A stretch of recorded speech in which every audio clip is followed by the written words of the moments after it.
Comme vous le savez, la loi de programmation 2018-2022 et de réforme de la justice vient d'être adoptée en lecture définitive par l'Assemblée nationale, hier je crois, oui c'était hier, voilà hier, et cette loi prévoit une augmentation budgétaire de près de 25% en 5 ans. Évidemment, cette augmentation budgétaire qui s'accompagne, vous le savez aussi, de la création de 6500 emplois, cette augmentation est tout à fait importante et cela montre l'effort que le gouvernement fait en faveur de l'amélioration du service public de la justice dans toutes ses dimensions. Je ne détaille pas le contenu des lois qui s'attachent à l'amélioration des procédures civiles, pénales, à l'organisation judiciaire, à la question des peines, mais il va de soi qu'au-delà de ces différentes dispositions qui doivent contribuer à la modernisation de la justice, les aspects qui impacteront les bâtiments sont tout à fait essentiels. C'est donc la raison pour laquelle il y a deux éléments forts qui vont également contribuer à cette amélioration de la justice. C'est d'une part l'effort important consenti en faveur du numérique, avec près d'1 demi-milliard d'euros qui sera investi en 5 ans sur cette dimension numérique et dont nous avons déjà vu les premiers résultats, même si ce n'est pas encore évidemment complètement abouti, mais lorsqu'on se rend dans un certain nombre de tribunaux, on voit que les capacités des réseaux ont augmenté, on voit que les équipements informatiques sont déjà davantage présents, on voit également des applications se développer comme l'accès, on avait eu l'occasion de le dire, comme l'accès au casier en ligne, ce qui est évidemment important. Et il y a, à côté de cela, un programme immobilier qui est également ambitieux.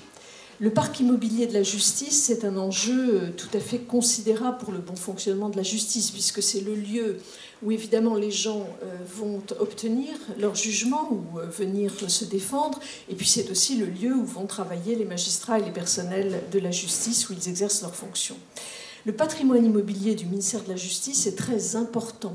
Il représente à peu près 10 milliards d'euros, ce qui est évidemment tout à fait considérable.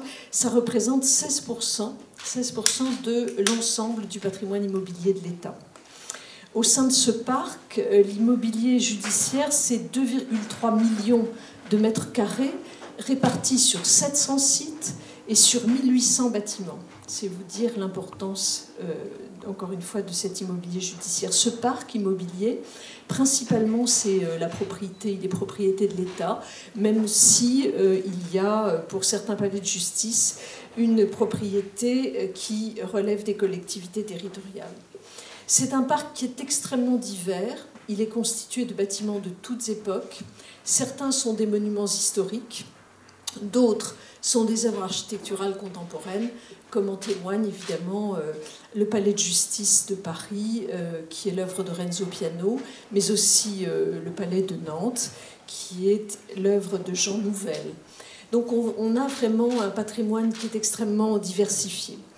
Ces palais de justice, ce ne sont pas des bâtiments quelconques. Ce ne sont pas des bâtiments quelconques, puisque ce sont des lieux qui, par leur conception même, ont une influence importante sur les conditions dans lesquelles la justice à la fois est rendue et comprise par le justiciable. Un palais de justice, c'est tout d'abord l'expression d'une symbolique. Cette symbolique, qui est celle de la justice, on la voit évoluer au fil des ans. Le chêne de Saint-Louis a disparu, mais il y a des traces anciennes de ces palais de justice avec des palais imposants aux grandes salles d'audience, parfois majestueuses, ou qui sont parées de dorures et qui reflétaient peut-être une justice intransigeante, impressionnante. Et à ce type de palais de justice ont succédé des palais plus lumineux, plus transparents, qui favorise, on en voit quelques images, qui favorise peut-être une justice plus apaisée et mieux comprise. Donc un palais de justice, c'est une symbolique. Mais au-delà de la symbolique, un palais de justice, c'est aussi un lieu d'accueil pour le justiciable qui va devoir y trouver les réponses aux questions qu'il se pose pour accéder à la justice, pour connaître l'avancement de ses affaires, pour assister à une audience pour se faire accompagner quand il est victime. Et évidemment, l'architecture d'un palais de justice doit prendre en compte l'ensemble de ces éléments d'accueil.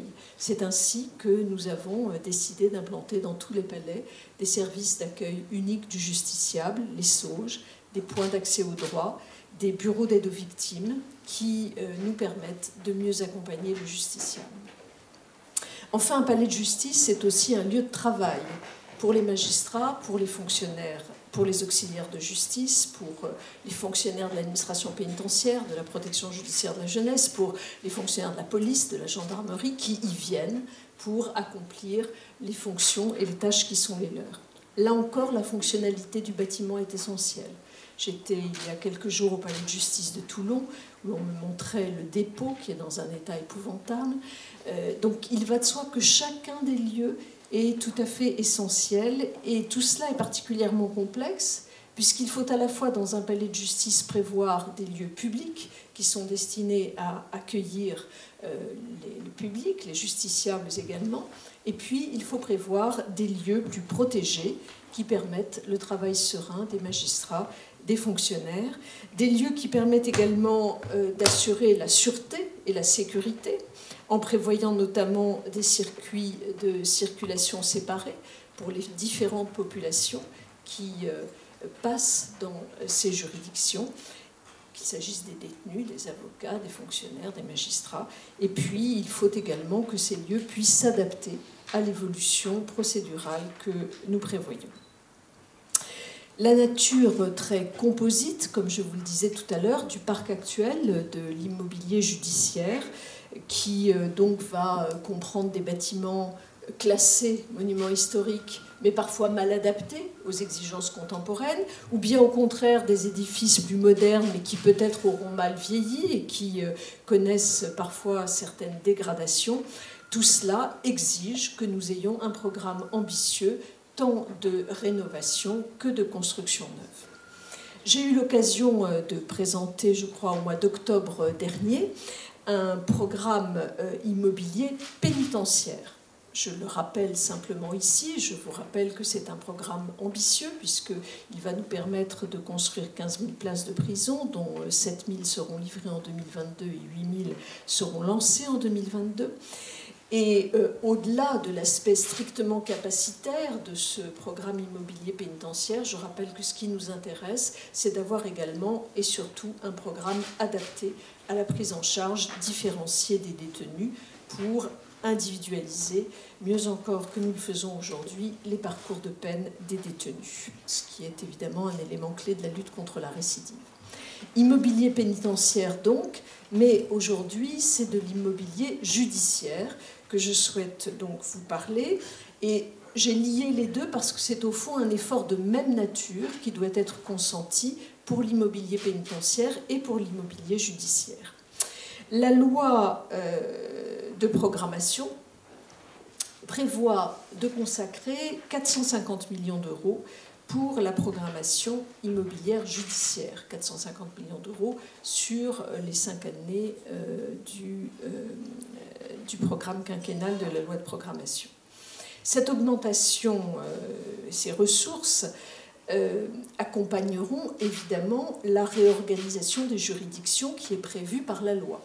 C'est-à-dire que nous allons, avec ces moyens financiers, nous allons pouvoir accompagner la fusion administrative des tribunaux d'instance et des tribunaux de grande instance en un tribunal judiciaire lorsqu'ils sont implantés dans une même ville.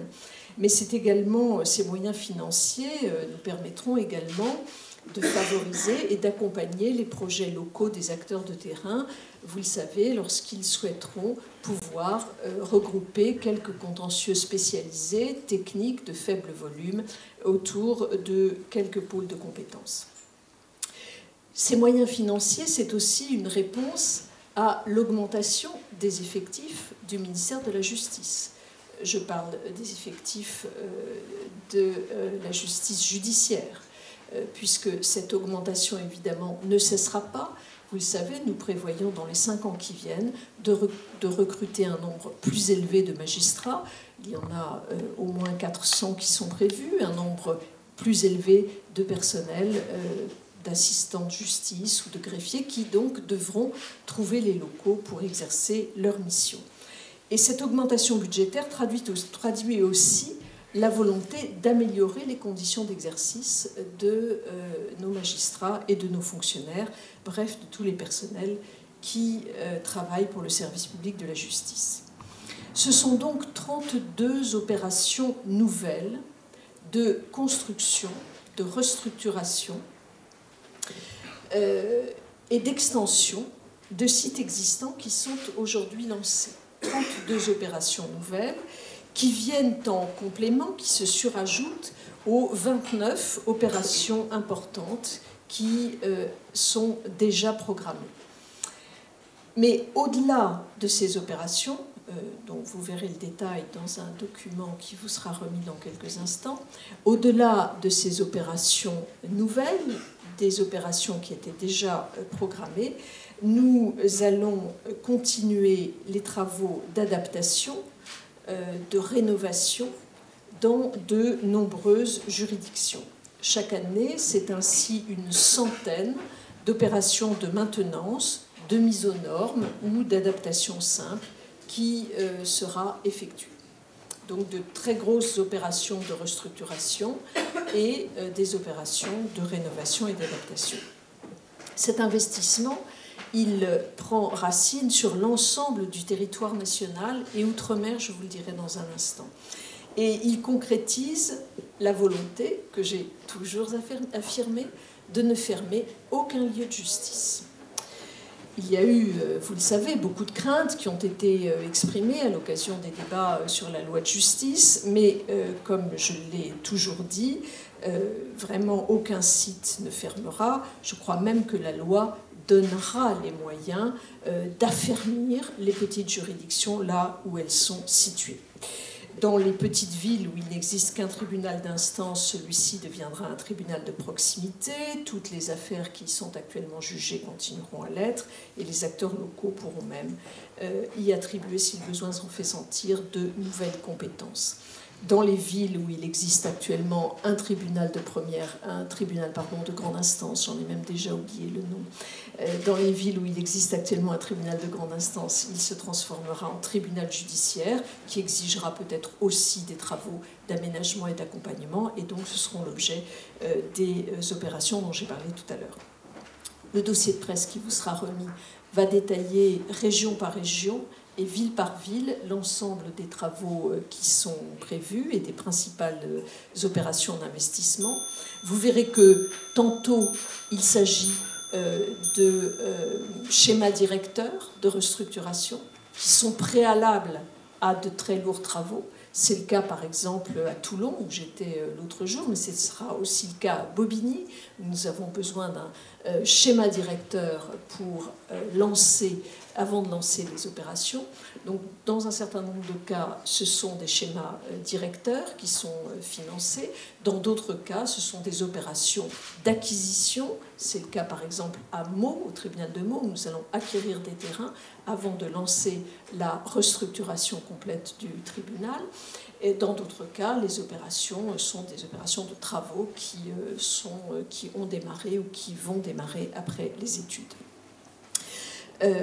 Vous verrez dans le dossier qui vous sera remis, et je suis sûre que la presse, la PQR sera sensible à cela, vous verrez que ces opérations concernent, je le disais tout à l'heure, l'ensemble du territoire national. Les opérations vont de Valenciennes à Toulon, de Saint-Brieuc à Nancy, en passant par Cusset, par Chartres et bien d'autres lieux encore. Vous le verrez dans les documents qui vous seront remis. L'outre-mer tient également une place importante dans les opérations qui sont prévues, puisqu'il y a des opérations qui sont prévues à Fort-de-France, à Basse-Terre, à Papeete, à Cayenne, et des études qui sont engagées à Saint-Pierre-de-la-Réunion et à Mamoudzou. Voilà ce que je voulais simplement vous dire avant de répondre à vos questions si vous en avez. J'espère en tout cas que le dossier qui vous sera remis et la multiplicité des opérations qui sont lancées, les crédits qui seront consacrés, convaincront les derniers sceptiques, s'il y en avait, de ce que la loi de réforme de la justice n'est pas du tout une loi de rationalisation des moyens de la justice, mais au contraire une loi qui, je crois, permettra à nos tribunaux et à nos personnels de vivre mieux et également aux justiciables.